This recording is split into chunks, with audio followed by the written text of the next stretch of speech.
residential expert in building and using high tunnels. Cruz Salinas stays very busy. He helps producers here in the valley plan, and even out of the valley, plan and construct their own high tunnels.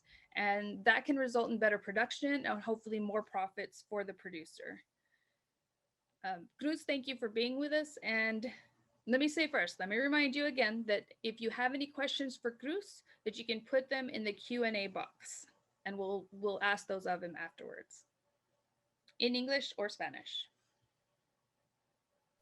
En esta presentación vamos a hablar sobre macrotúneles. Veremos qué es un macrotúnel, por qué usar un macrotúnel, dónde ubicarlo y cómo construirlo. También hablaremos de los retos que esto incluye. ¿Qué es un macrotúnel?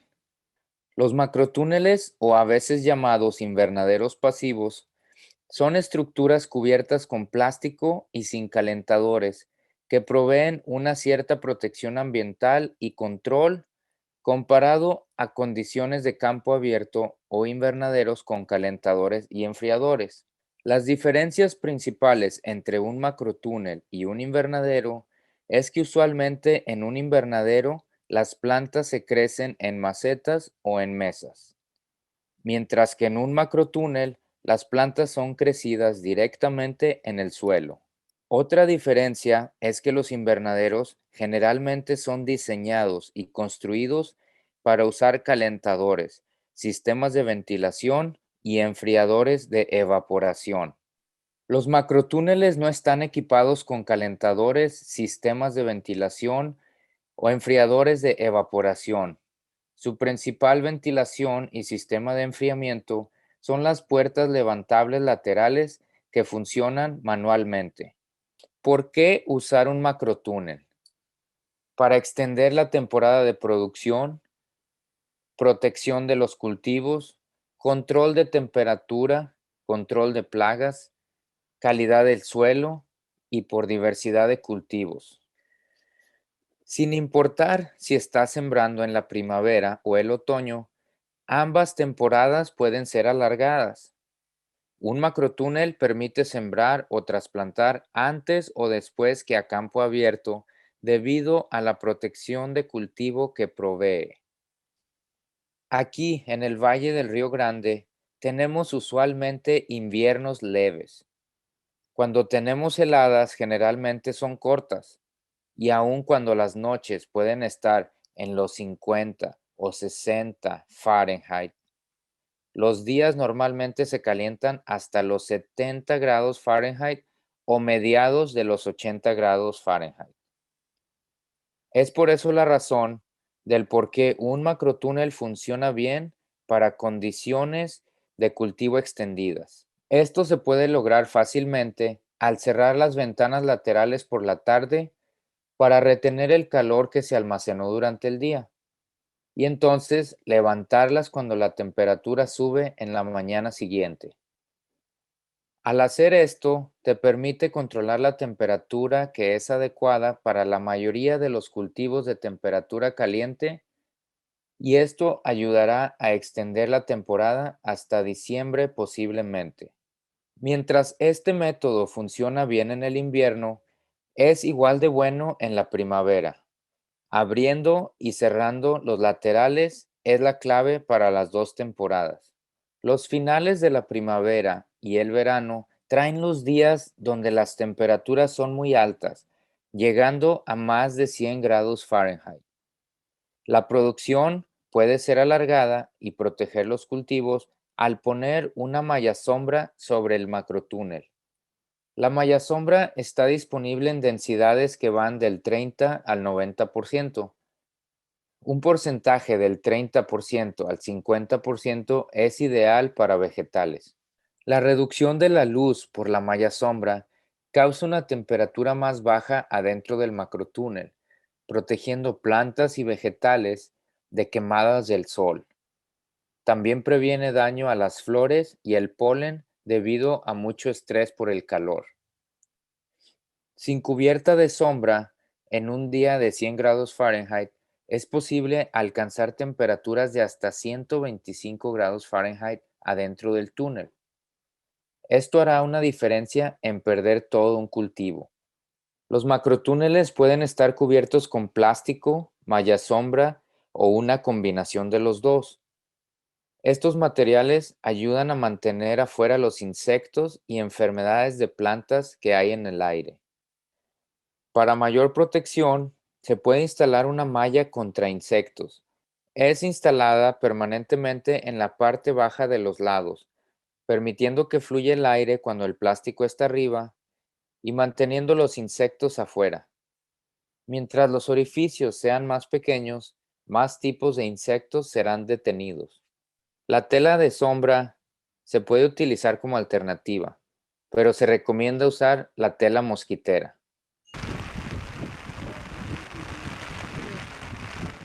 Dado que la mayoría de los macrotúneles tienen una cubierta de plástico sobre ellos, evitan la lluvia excesiva, que puede dañar o incluso destruir un cultivo por completo. La erosión excesiva por lluvia también puede eliminar valiosos nutrientes del suelo. El riego por goteo le permite controlar la cantidad de agua necesaria para apoyar el crecimiento de las plantas. El riego por inundación también elimina los nutrientes del suelo y al igual que la lluvia excesiva, también puede causar erosión del suelo. Algo importante de un macrotúnel es que casi cualquier vegetal o fruta que crezca en el exterior se puede cultivar dentro del macrotúnel. Puede construirse para ajustarse a la producción de un pequeño agricultor que vende en un mercado de agricultores local o para la producción de un agricultor a gran escala que cultiva para abastecer a grandes supermercados. He cultivado pepinos, calabazas, ocra, tomates y fresas dentro de nuestros túneles. Por supuesto, todos estos también se pueden cultivar al aire libre. La excepción fue que los cultivé durante los meses de invierno. Todas estas verduras las vendimos en un mercado de agricultores. Dos diferencias significativas que he notado al crecer adentro de los túneles comparado con afuera son: uno, las plantas crecen durante un periodo más largo y dos, las plantas crecen mucho más, produciendo un rendimiento significativamente mayor. También experimento cultivando diferentes variedades de la misma verdura para ver cuál funciona mejor dentro de los túneles. Por ejemplo, he notado que los tomates Tycoon, que son de crecimiento determinado, cambian a crecimiento semi-indeterminado dentro de mi macrotúnel. Nota, las plantas crecen más y por un periodo más largo. También he experimentado con diferentes tipos de tutoreos debido al crecimiento excepcional de algunas verduras que normalmente no necesitan apoyo, pero sí dentro del macrotúnel.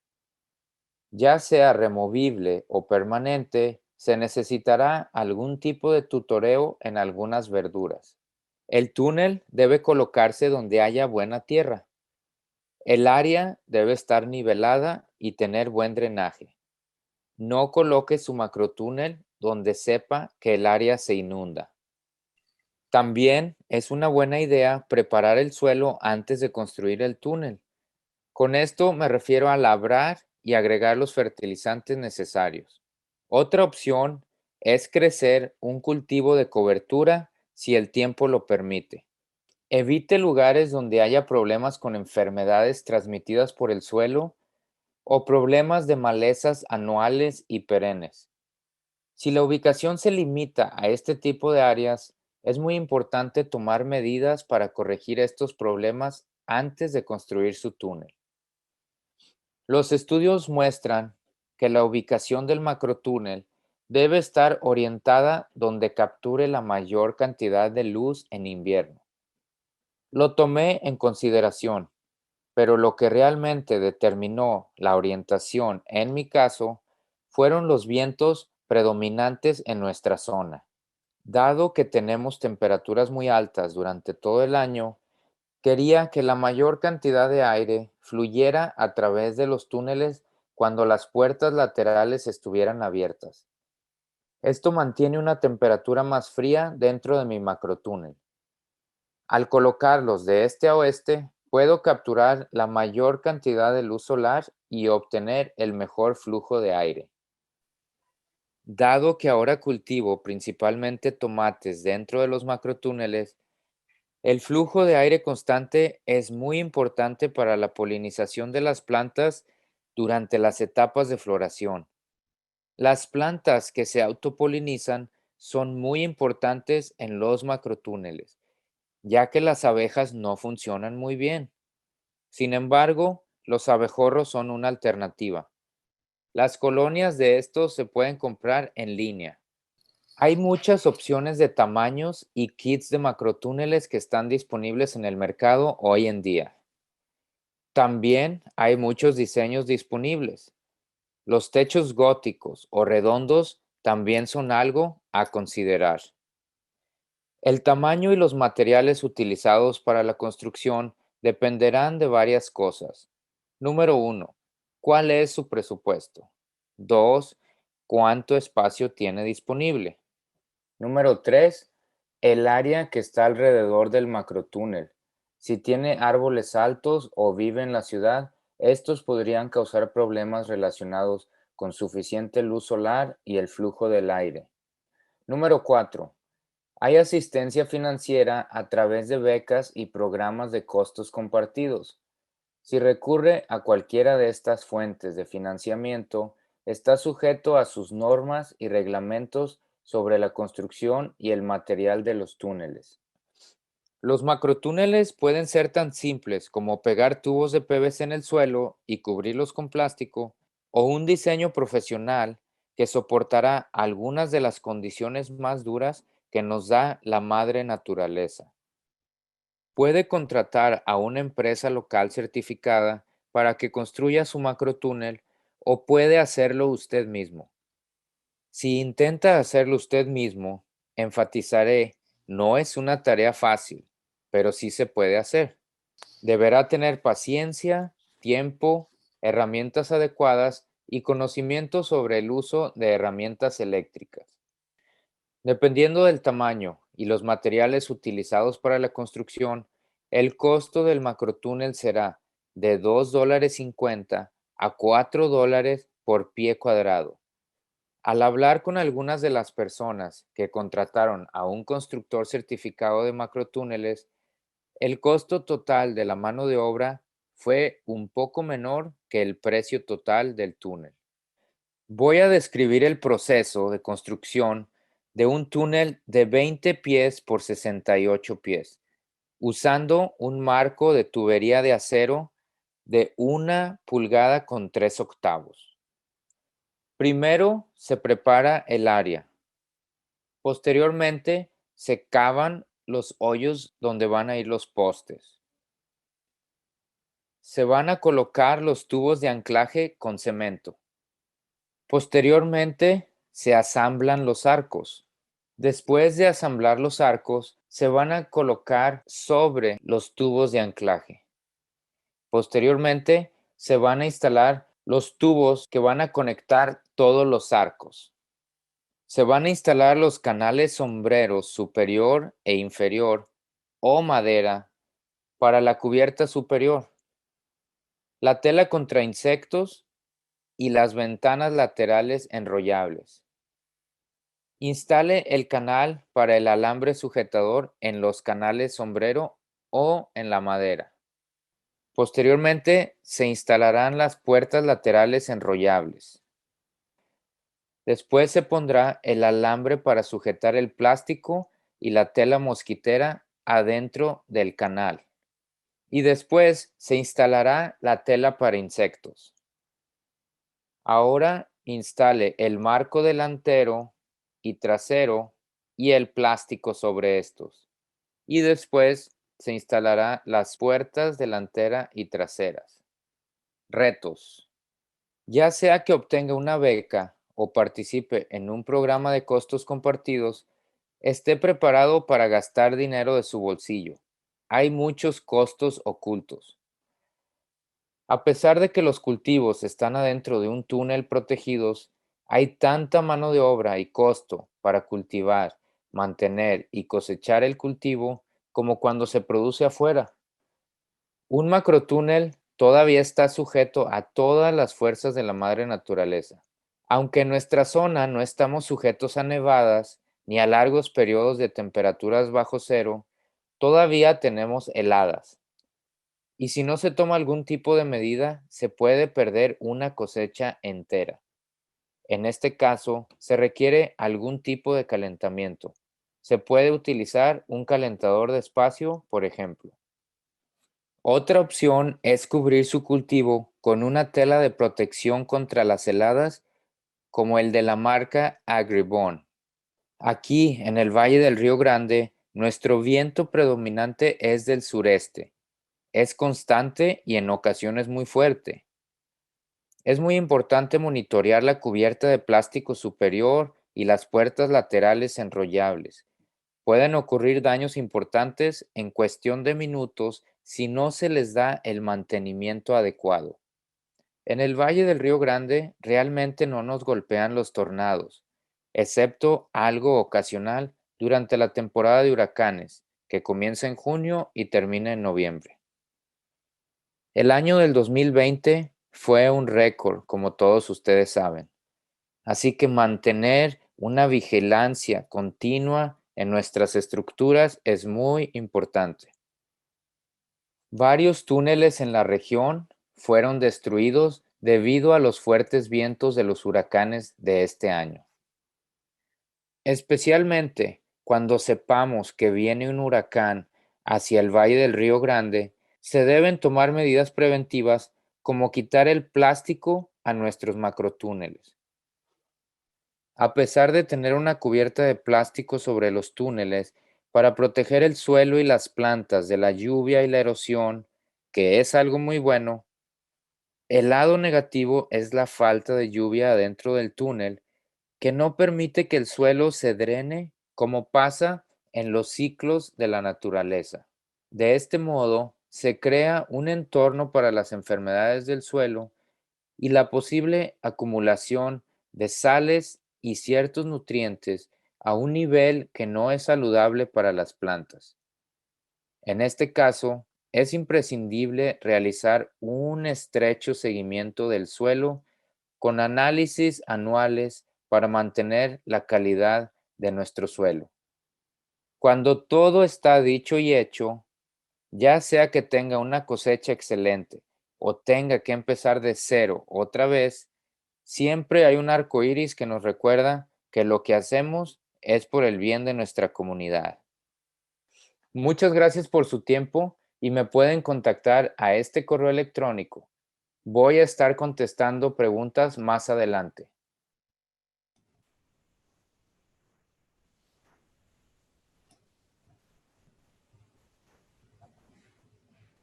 Wonderful video. That's our narrator, Juan Regosa, but Cruz is our, like I said, our resident expert in high tunnels. And Cruz is with us on the call on this webinar. So, Cruz, there you are. Cruz, would you introduce yourself and tell us a little bit about yourself and your farming operation, just to start off with? Okay. Well, actually, I've been farming for less than 10 years at home. Actually, it's been like around 7. I've owned the property for a while, but I had it leased out to a local farmer. When NRCS came out with some incentive programs like the EQIP, that's when I decided to actually build my first high tunnel and then start farming inside the high tunnels. Apart from that, I do work with the University of Texas here in Rio Grande Valley, and with part of the programs that I'm under, which is SARA, I do have the opportunity to work with clients. And one of the things that I do is assist them in starting and beginning in farming and ranching. And one of the avenues that came into play, of course, was when I built my first high tunnel. There was a demand for them here in the valley. So that has been a big part of what I've been doing under the SARA project. Thank you. We have a few questions. If you cover the high tunnel with both plastic and shade cloth, does it limit the use of the shade cloth in lowering temperatures? Actually, the cloth has two purposes, or all depending on what time of the year that you're using it or that you put it up. Normally, what we would use it here in South Texas would be during the hot summer days to actually lower the temperatures in the high tunnels. As I mentioned on the video, those temperatures without the shade cloth can reach up, up to 125, 130 degrees, which has happened in my personal high tunnels.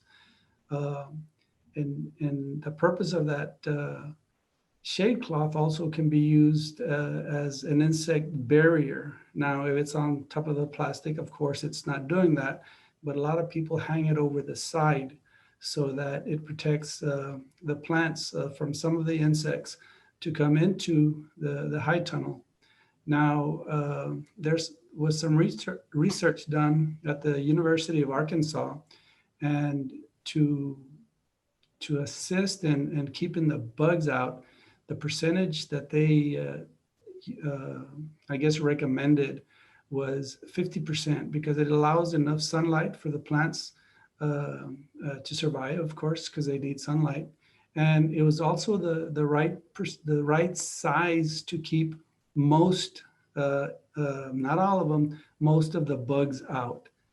As I mentioned also on the video, to keep a very, very high percentage of your insects out is to use the insect barrier cloth.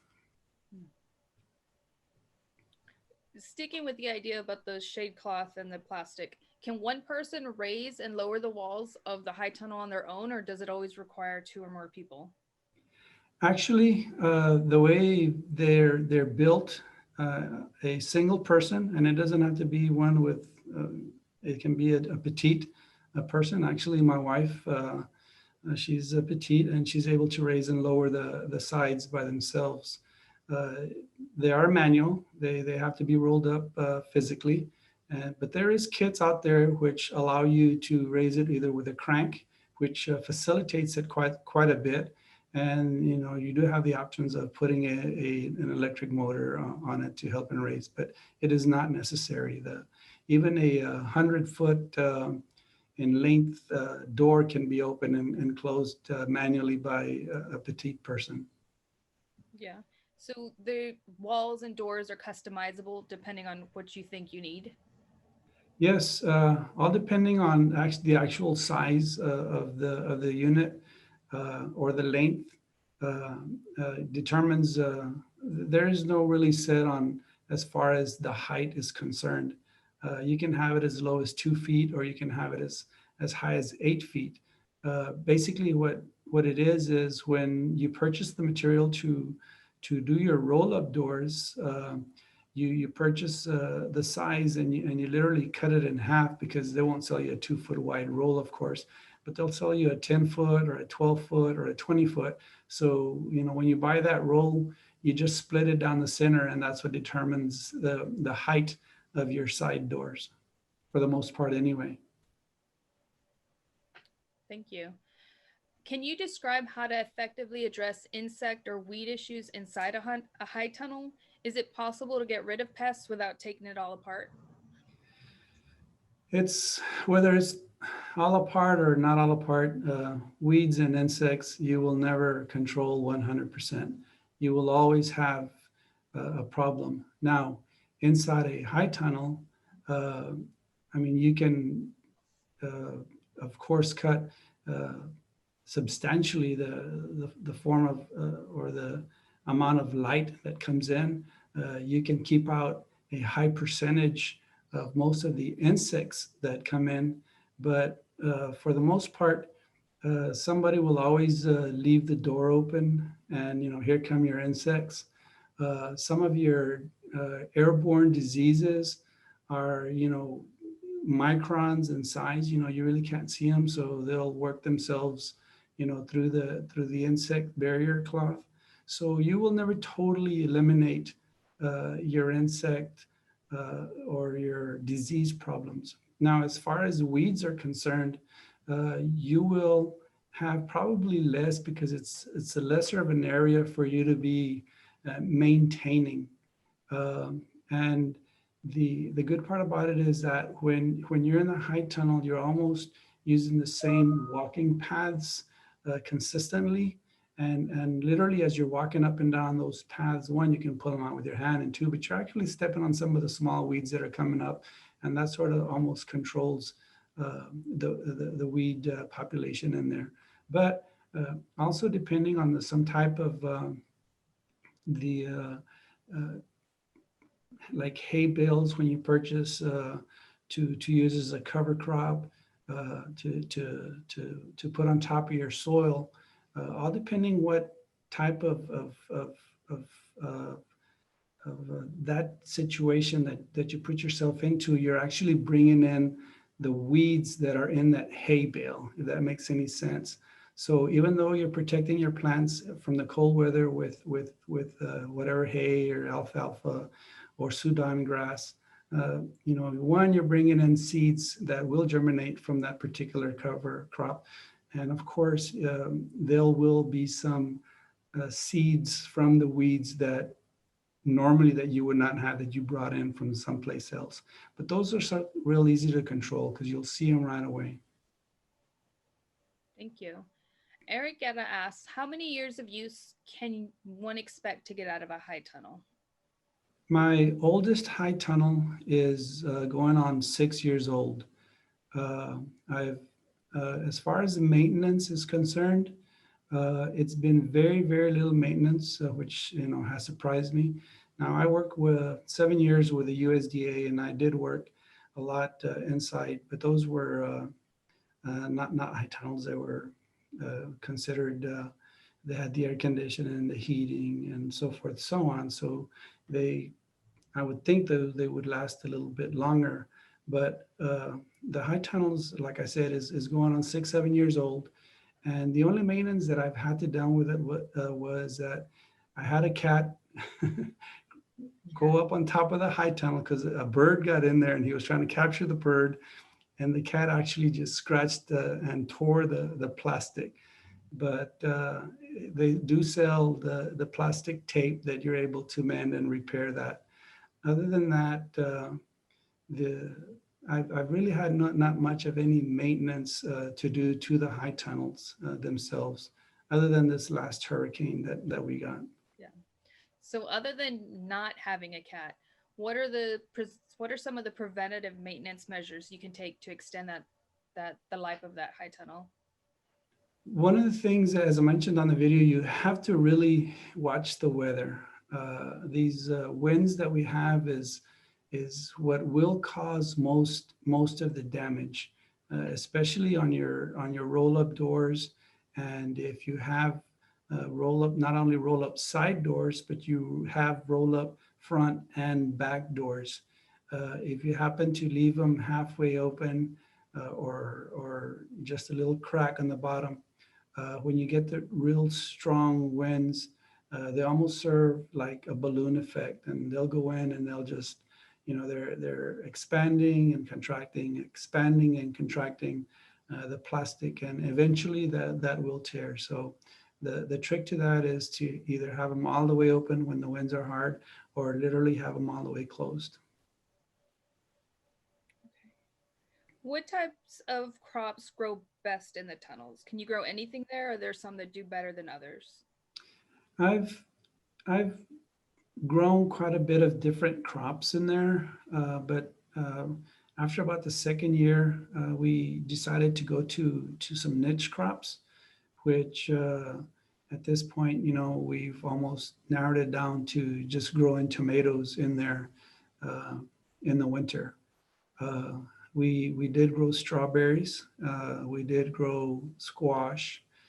We have grown cucumbers. We've grown a lot of vegetables in there. They do a lot better. Now, I do not grow them in there during the spring or the summer. When I do I utilize them during the winter. That way I'm able to take a crop to the market that nobody else has.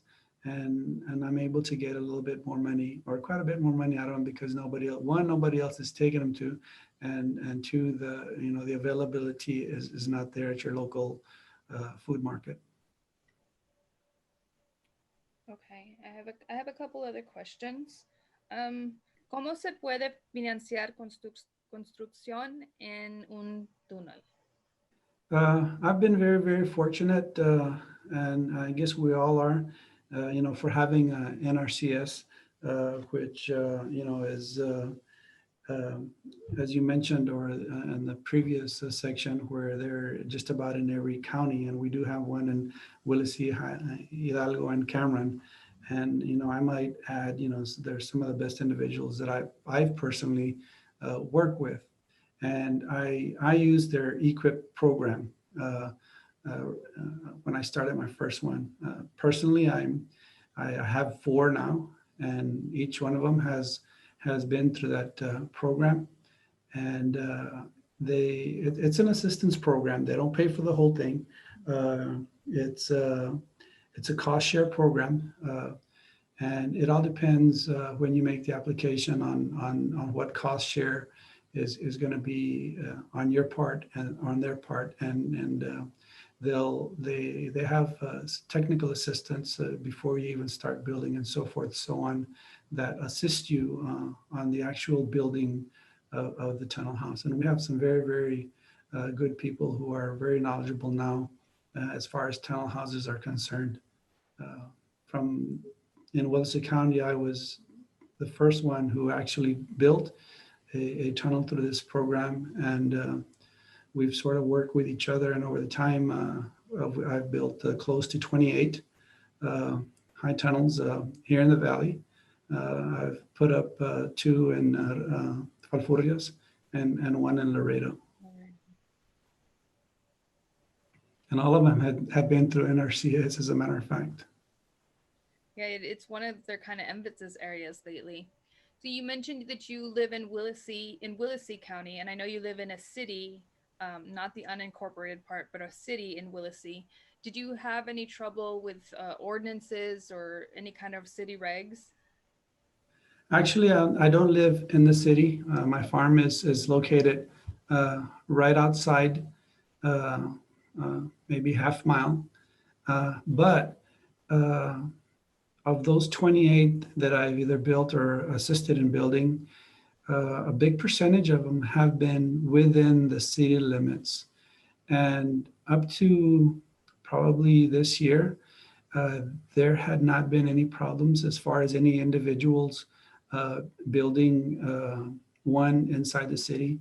As a matter of fact, I've only heard of one particular individual who did have, at the beginning, problems as far as building it within the city limits.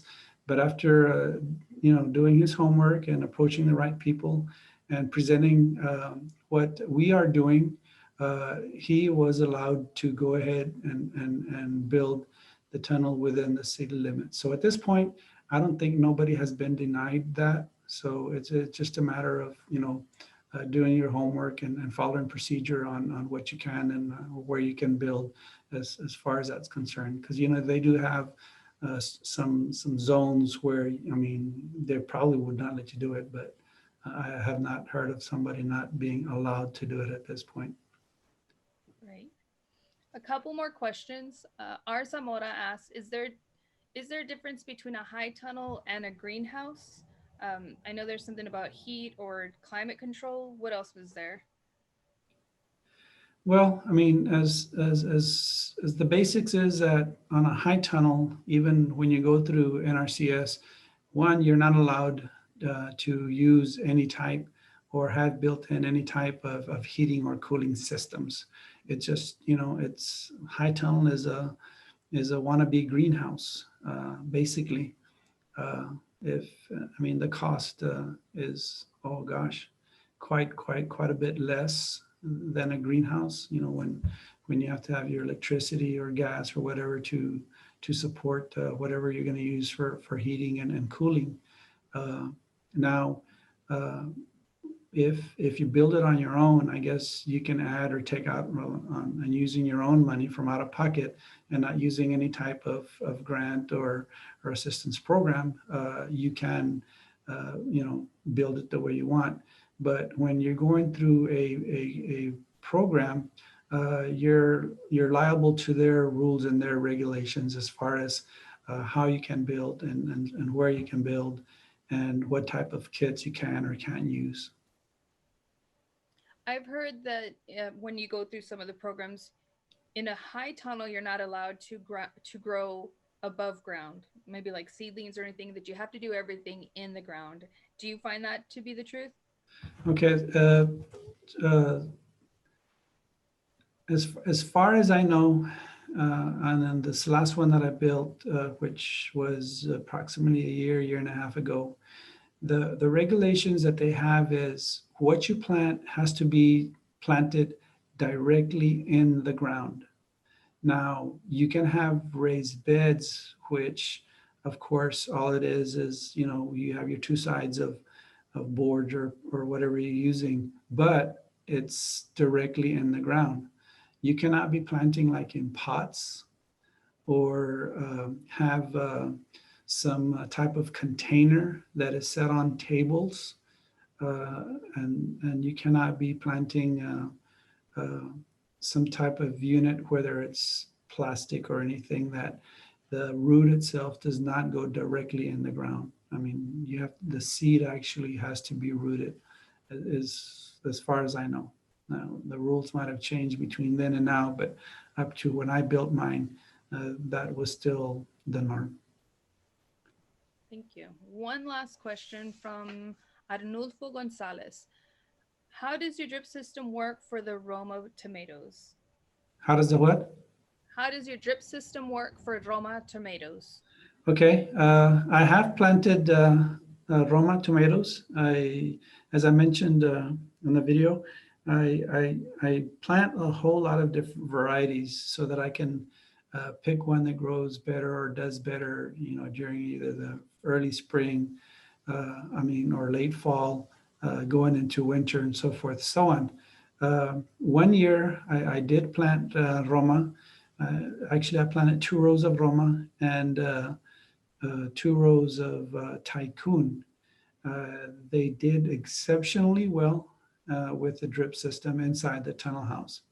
The thing that I did notice, and I don't know if it was by accident or what happened, it was pollination, is I did get some cross pollination because the Roma tomatoes that were right beside the Tycoon tomatoes did not have the same shape or taste of an actual Roma. It was like a combination of the Tycoon and the Roma. It was more of a globe shape instead of a pear shape, and it was a lot tastier than the other ones. Now, the outer rows, as far as I was concerned, of the Roma were more of, the pear shaped and that more meatier taste. So I guess my recommendation would be, if when you do plant several types of varieties, that might happen. And one of the things that you need to do is when you do plant a vegetable in the tunnel house, is that it's a self-pollinating plant, because as I mentioned also, the bees don't do very well inside the high tunnel. So basically, your pollination that's occurring is the actual wind that is going through the high tunnel, which allows the plant to self-pollinate. And as I mentioned also, that's one of the reasons why I set them east to west, so that I could get that southeast wind that we get that helps pollinate my plants. Thank you, Cruz, for all of that information. I know you shared a lot and you have so much more to share. If any of our participants or attendees want to contact Cruz, he or somebody else will put his contact information in the chat and you can pull it from there. Thank you, Cruz. Yes, and I'd like to thank Juan Regosa for narrating my video. If I might say, my mom used to tell me, mijito, nunca te olvides quién eres y dónde viniste. But she never told me not to forget my native language. And when I started narrating that thing, I hate to say I was butchering the Spanish language part of it. So I had Juan do it for me. Thanks, Juan. Well, you and Juan make a good team.